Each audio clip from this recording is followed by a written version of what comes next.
Since so much is on YouTube and on the internet slamming Margaret Sanger for her support of eugenics, which again, it was very, very common in those days, it might be a good idea to mention some of the other people who supported eugenics. Okay, now the person who came up with the term was Sir Francis Galton, not Margaret Sanger. Okay, others who supported the idea of eugenics included Winston Churchill, Teddy Roosevelt, Alexander Graham Bell, Helen Keller, yes, Helen Keller, who was severely disabled, both deaf and blind, supported eugenics. W.E.B. Du Bois, yes, a black man, a black civil rights leader, supported eugenics.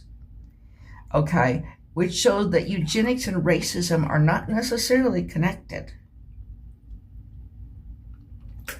Although a lot of people did make a connection there.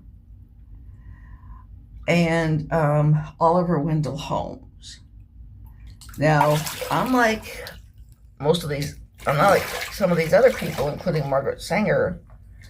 Unfortunately, Oliver Wendell Holmes had the ability to put his support of eugenics into legal action.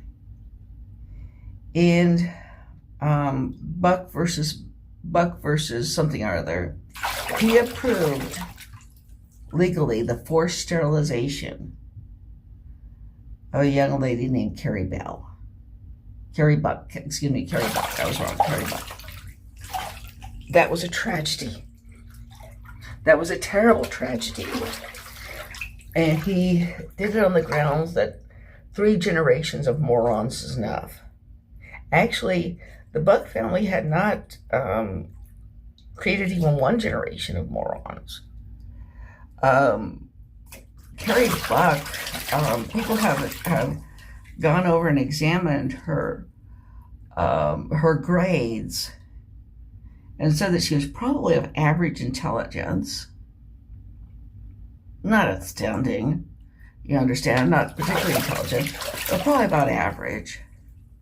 And that what probably happened in that case was that she was examined by psychiatrists and doctors who were from the North, and she spoke with the kind of very thick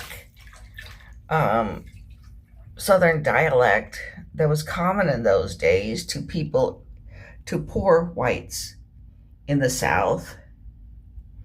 And it sounded to them like evidence of mental retardation or some sort of mental defect.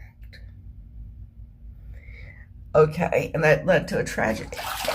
Okay, now, the thing is, though, there was a certain logic to eugenics. The idea was, that you take the breeding principles you apply to animals when you breed them and plants when you breed them and apply them to humans. Now, unfortunately, it does have a great deal of potential for abuse. To a lot of people, it meant actually forcing or prohibiting, certain people from having children who wanted to have children, which of course is a pretty horrible human rights violation.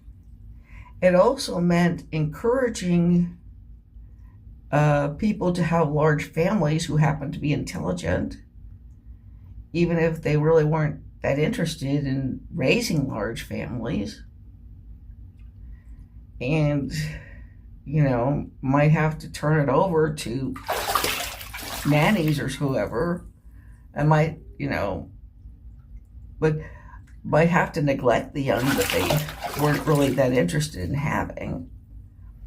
But Okay, but I mean, the basic point is there's no sense in singling out Margaret Sanger. Okay, and as far as that quote that the most merciful thing that a large family does to one of its infant members is to kill it. She wasn't prescribing killing infant members. She was observing that that was the rationale that some extremely impoverished large families had given for doing that. She wanted to prevent that by, giving people the opportunity to plan their families. Okay, she wanted to make it possible for them to plan families that they could adequately care for and support.